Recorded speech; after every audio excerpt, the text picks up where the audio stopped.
మనిషి జీవితంలో కళలు ఒక విశేషమైన పాత్రను పోషిస్తాయి. కళలు ఊహల ప్రపంచంగా కనిపించినా వాటికి లోతైన అర్థాలు, సంకేతాలు ఉంటాయని మన పురాణాలు, శాస్త్రాలు చెప్తాయి.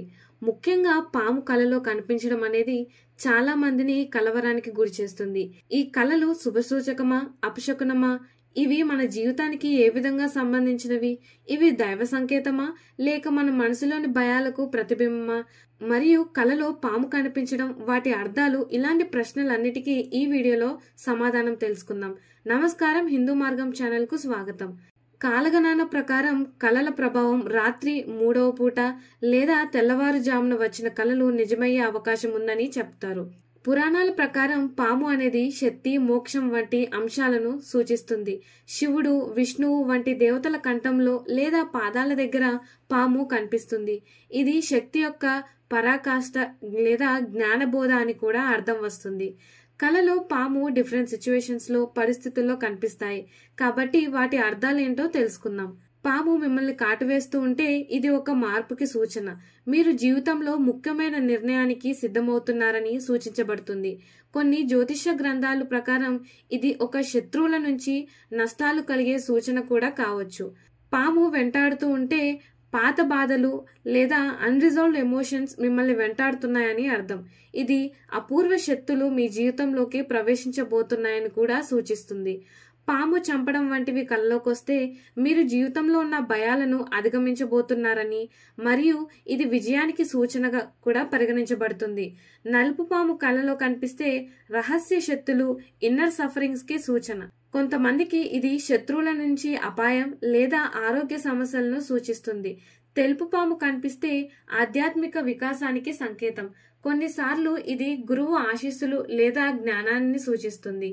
పాము ఒక చోట కదలకుండా కనిపిస్తే మీ చుట్టూ ప్రమాదం ఉన్నా అది తాత్కాలికమని సూచిస్తుంది. జ్యోతిష్య శాస్త్రం ప్రకారం పాము కళ అనేది రాహు, కేతు సంబంధిత దోషాలకు సంకేతం కావచ్చు. ముఖ్యంగా కాలసర్ప దోషం ఉన్న వారికి ఇలా కళలు రావడం సాధారణం. ఉదాహరణకు, కళలో పాము కనబడితే మీరు శివుణ్ణి ఆరాధించాలనే సంకేతం కావచ్చు, లేదా శివలింగాభిషేకం చేయడం, నైవేద్యం సమర్పించడం వంటి పుణ్యకార్యాలు చేయమని సూచన. మామూలుగా మనసు మనం రోజంతా ఆలోచించిన విషయాన్ని కళల రూపంలో తిరిగి చూపించగలదు. పాము ఒక ప్రబలమైన భయం లేదా గౌరవానికి సంకేతం. కొన్ని సందర్భాల్లో ఇది కుండాలిని శక్తికి సూచనగా కూడా ఉంటుంది. ఇది మన శరీరంలోని ఆధార చక్రం దగ్గర నుంచి ఉద్భవించే శిరస్సు వరకు ప్రవహించే ఆధ్యాత్మిక శక్తిగా హిందూ తత్వశాస్త్రం చెప్తుంది. భారతీయ ధార్మిక సిద్ధాంతాల్లో పితృదోషం ఉన్న వారికి పాము కళలు ఎక్కువగా వస్తాయని నమ్మకం. పితృదోష నివారణ కోసం నాగపంచమి రోజున పూజ చేయాలి. కుశలములతో తర్పం ఇవ్వాలి. కాళహస్తి వంటి దేవాలయాల్లో రాహుకేతు పూజలు చేయడం. కళలో పాము కనిపించిన తర్వాత ఏం పూజలు చేస్తే మంచిదంటే శివుని పూజ, ముఖ్యంగా ఓం నమ శివాయ అనే మంత్రాన్ని 108 సార్లు జపించాలి. శివలింగానికి పాలతో అభిషేకం చేయడం చాలా మంచిది. తర్వాత రాహుకేతు పూజ.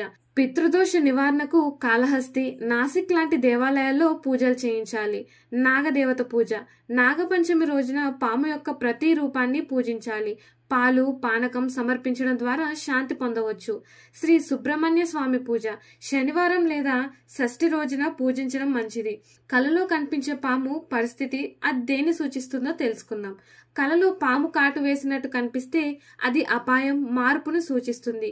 కలలో పాము చంపినట్టు కనిపిస్తే అది విజయానికి సంకేతం. కలలో పాము భయంకరంగా కనిపిస్తే అది ఒత్తిడి, భయానికి సంకేతం. కలలో తెలుపు పాము కనిపిస్తే అది ఆధ్యాత్మికతకు సంకేతం. కలలో నలుపు పాము కనిపిస్తే అది గుప్త శక్తులు, శత్రు భయానికి సంకేతం. కలలో పాము కనిపించడాన్ని నమ్మకం, భయం, ఆధ్యాత్మికత లేదా అంతర్గత శక్తుల ఉద్భవం అన్న కోణాల్లో విశ్లేషించవచ్చు. జ్యోతిష్య పరిహారాలు ఆధ్యాత్మికతను అభివృద్ధి చేసుకోవడం ద్వారా మన భవిష్యత్తును గుణాత్మకంగా మార్చుకోవచ్చు. ఇలాంటి మరిన్ని ఇన్ఫర్మేటివ్ వీడియోస్ కోసం మా ఛానల్ ని సబ్స్క్రైబ్ చేయండి.